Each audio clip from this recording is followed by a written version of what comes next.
I think we found the right place. Hey, Zach. How's it going? Going good. Good. Corey, Onyx. Look at the size of those shocks. My God. Here we talked Appropriately named. How's it going? Good. Kelly. Zach, good to meet you. Nice to meet you. Sean. Sean, good to meet you. Zach. Kayla. Zach. Brian, good to see you. Good to see Nice you. to meet you. Onyx. We're gonna have some fun. All right, buddy. Well, that's different. Yeah. Find us when we got to Reno. It took forever to do everything. Okay. Did it? Yeah. Oh man. Jeez, this thing is a beast. He tickled the ivory. I didn't get that on the GoPro, unfortunately. That's the idle That's speed fast there. idle, yeah. Jeez, you guys are high tech. We are. You're gonna do this with the broom for a YouTube, or you're just gonna crawl your? We already hit on that. Yeah. It's not a broom, that's the idle control. You might be. There we go.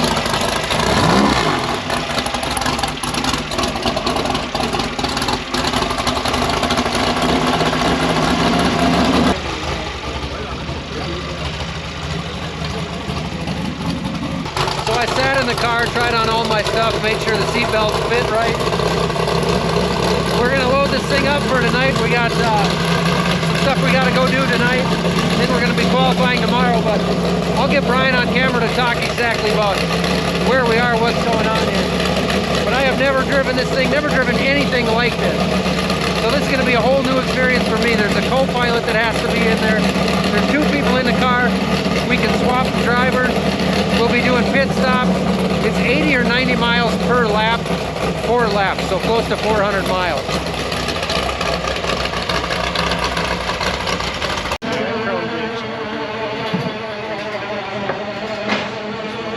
Gets a little snug. Day 2 of our travels here. It is the morning. We are at the beautiful Sea Punch Casino and Motel in Lovelock.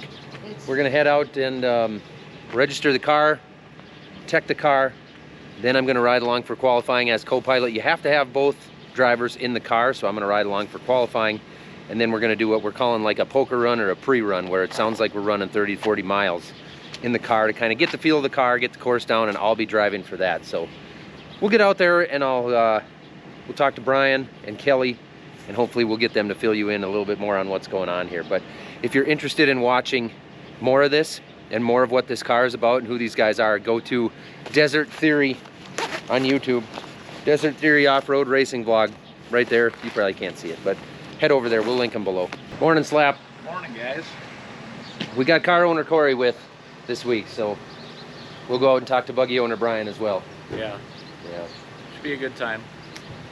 I'm up about 300 in gambling, so You are? so far the trip is free minus other expenditures. They don't even have tables in there. How did you win 300 bucks? You at a machine? Ding, ding, ding, ding, ding, ding. That kind. I left too early. Pays to stay up late. Sometimes, I guess. They're still sleeping. We figured you were still sleeping. Yeah, right. I woke up at 3, 4, 5, and 6. Pretty much just excited for the day. Yeah? Well, that's good. Are you excited? I am excited. The pre-run's gonna take some time to go do.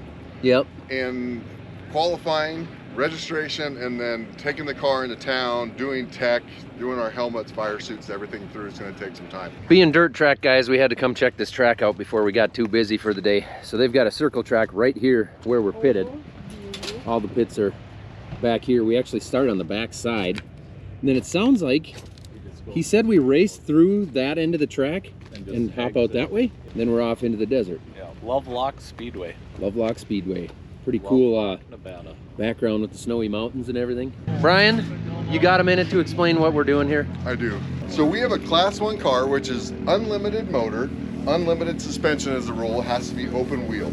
So why don't you have a 1500 horsepower V8 in there? Because it tear the car apart? Some cars do at class 1, and this car is a little bit older, and this was a style for a while where they're going with the V6, but this is a really good car for the tighter technical courses up in north where the courses don't get quite as beat up. Okay. So this is going to handle corners and whoops a lot more than something bigger. Correct. And this is a mid-engine car. So with that V6, they were able to spin that V6 around, do mid-engine, get some of the weight forward. So this is going to handle better, especially in the corners. Way better, yeah. I didn't realize, now I've watched you on the Desert Theory channel working on these shocks, but until I stood here and looked at these things last night, I didn't realize how monstrous these things are. We had a great time going through these. The rear shocks were really good, but it looks like we raced the whole first part of, or the whole last season with these shocks were absolutely horrible. They were messed up. We had nitrogen in the oil, so it would cavitate. We were probably only using about 10 of the 20 inches of available travel up front. So Yeah. it's going to be a completely different car for you to drive and for us to drive as well. Have you raced it yet since you rebuilt those? We haven't. You have not? Not Okay. raced it. Kelly's going to be driving it this morning to start with. I'm going to be in there riding with him for qualifying. You have to have 2 drivers, correct? Or a co-driver? You don't have to. Some cars don't, but we always do, because Kelly and I usually, we split the driving time. So Kelly will just start the race and I will co-drive, and then we'll switch. And we're running almost 400 miles here, so 400 miles. having 2 drivers is going to be nice. Especially, yeah, especially your first time, where you're going to be taking in so much information and gathering that and having to process it and figure out how to drive, that you're going to be exhausted after your I would believe it. And we're doing pit stops. So every lap we're going to pull in here, they're going to put fuel in. We might swap drivers. That's correct. If we have a flat along the way, we can change. So if there's a flat on the back there, we'll swap that out. Yep. Any other problems with the car, we're going to address that here. So the laps are long, so it's worth it to take a few minutes and just kind of do a shake test. You know, check wheel bearings, check CVs, look the car over during a pit stop where you're going to splash fuel anyway, rather than have that issue 60, 70 miles out. Have to trailer the equipment, or not trailer, but take in trucks, all the tools, get out there, fix a small thing. Polaris wise, go check out Bill over at Reno Cycle for Gear.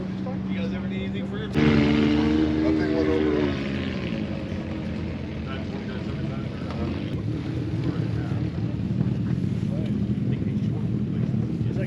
Is it tight in there? A little snug. Maybe if I wasn't so tall. It has nothing to do with the extra weight, it's the height. I'm hoping we're busy.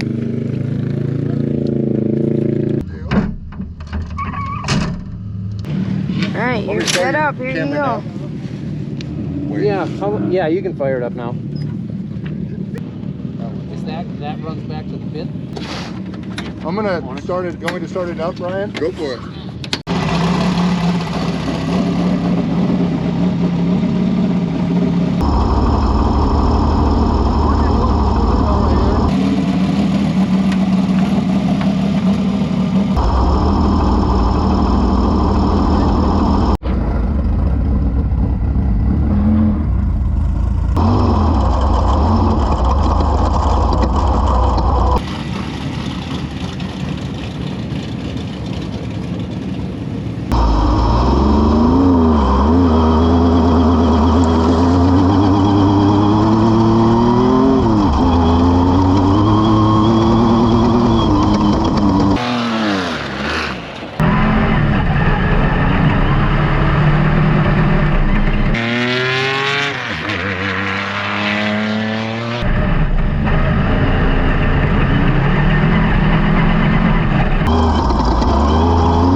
Down, see where the hell we are, go from there.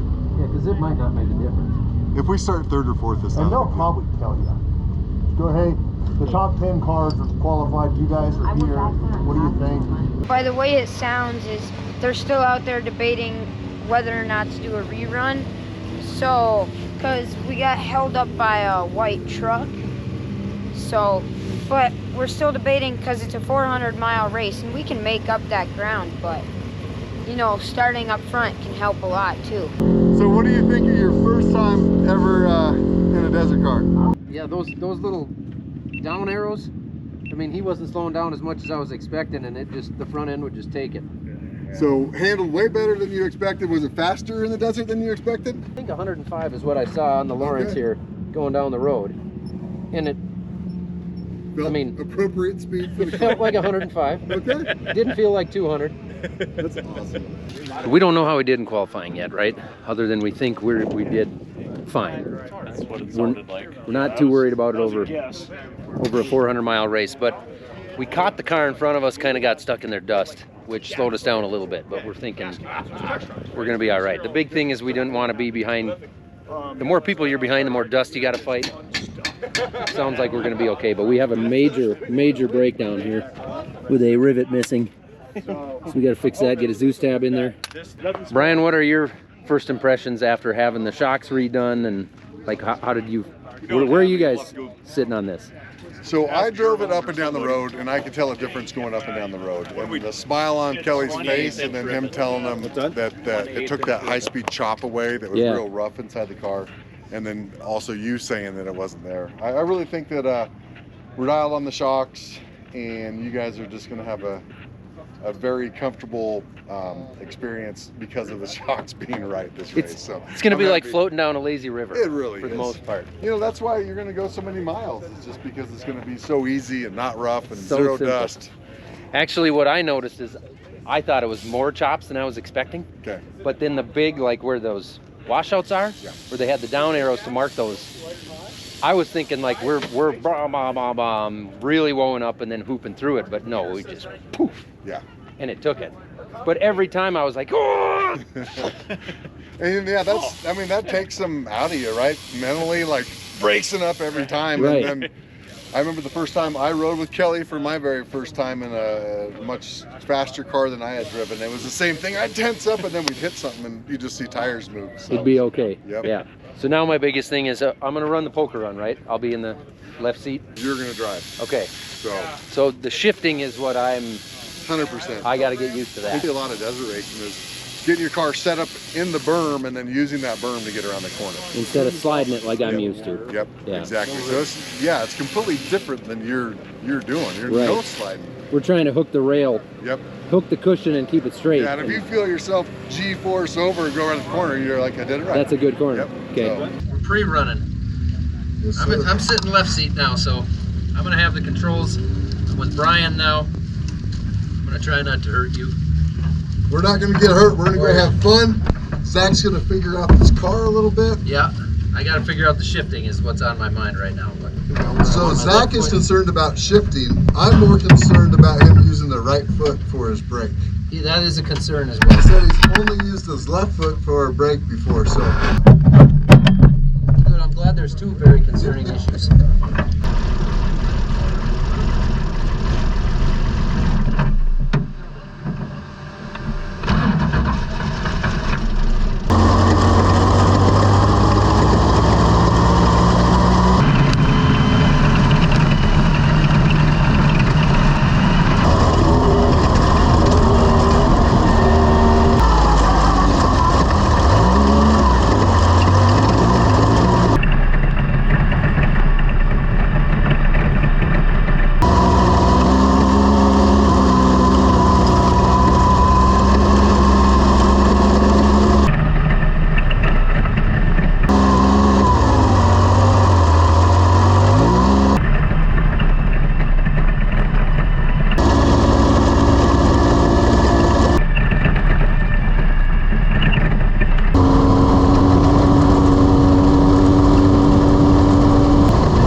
How often does that happen? Huh? Not very often.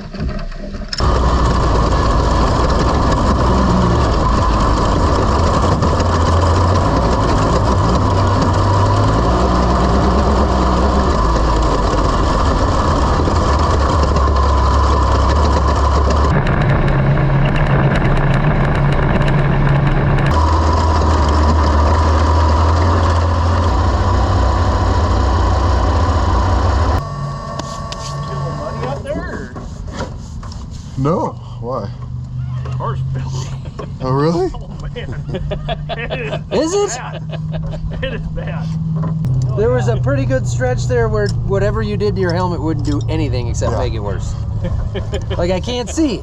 I made it worse. We were going I made through it worse that. again. So I told Zach, I was like, to be honest with you, we never really raced this early in the year. It was kind of, You're used to just dust. yeah. Yeah, I've only raced one race in the snow before, and I'm like, fuck, Zach's never coming back. We stopped twice, both because of me. You have to pee. Once because I had to pee like I couldn't do it anymore. I'm like, Brian, I gotta piss bad, man. We made it back. The car isn't all that blue anymore. There's a, I don't know, 5 to 10 mile stretch of snow and slime that was incredibly difficult to navigate. But I got through that just fine. It was a little bit before that where I pooped my pants just a bit. I think Brian did as well. Did I make you poop yourself a little bit? I yelled straighten it up quite a few times, so You I did. think so. Yeah, that's did. how. There was no straightening it up. Straighten it up, straighten it up. No. We learned, Zach did a great job, and he really started to figure out how to get the car around a corner, much different than any kind of racing he's ever had to do before. You don't want to trail brake it in hot on the brakes and be skipping the rear end to enter sideways, That would be, yeah. which was a difficult thing to overcome. He was also having to use gonna his have to- right foot to brake. Unlearn that after tomorrow. Multiple, yes. Yes, exactly. Concentrate real hard on that tomorrow and then don't ever drive like that again. It'll all go better when we double the speed. Yes, yeah. A couple times I think Zach was almost like, this is kind of, gets a little bit boring. And so I said, hey, just pick up the speed a little bit. Let's go a little bit faster. And everything that kind of feels straight starts, it just looks like the next corner all of a sudden. Things get more narrow. Yes. Yeah. So is it easier to like steer with the gas pedal of this thing, or does it just push it in the corner harder? Just make it. You just can't do that in desert racing. If you, the buggies don't like that anyway. Like the German's truck probably does. Yeah. But it's just so much shorter wheelbase, and it just likes to go sideways. This doesn't have any lockers, so it's just kind of all over the place. So you have to pick a berm to go around corners fast. Here's Onyx rolling in the pre-runner, Bug. Did you get any snow out there, Onyx? A little bit. Wasn't much of a desert ride. Yeah, the first thing he says, we hit the first puddle, he's like, I didn't expect to see mud in the dry desert. Well, he said he wanted to see snow. He was hoping we'd go through some snow. That was a mess. So Onyx and Kelly just pulled in for their pre-run in a convertible. Brake lights, all right, and a horn. All right. 1974 too, then?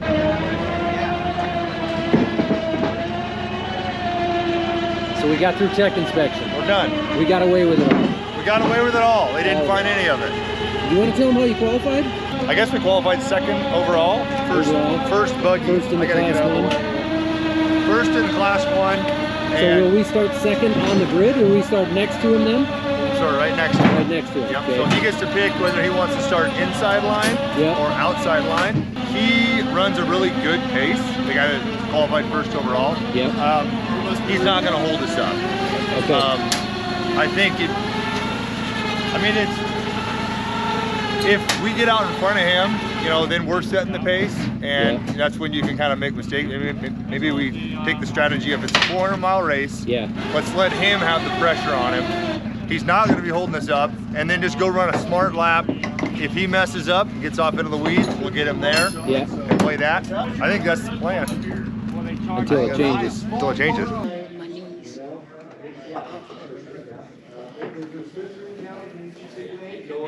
That's gonna end the night. We got teched. We got through pit meeting. Onyx and I are gonna go down early here because I am afraid tomorrow's gonna be a long day with that race. So that's coming up next. I'm guessing the next video. I obviously don't know because I'm just recording this now. But okay, to the next video. This is gonna be a big learning experience. This is gonna be a different deal. 8 hours of 6, 8, 9 hours of racing, depending on what happens. Not anything like I'm used to. So I'm gonna get some sleep here. Okay, good night. If you're interested in watching more of this and more of what this car is about and who these guys are, go to Desert Theory on YouTube. Desert Theory off-road racing vlog right there. You probably can't see it, but head over there. We'll link them below.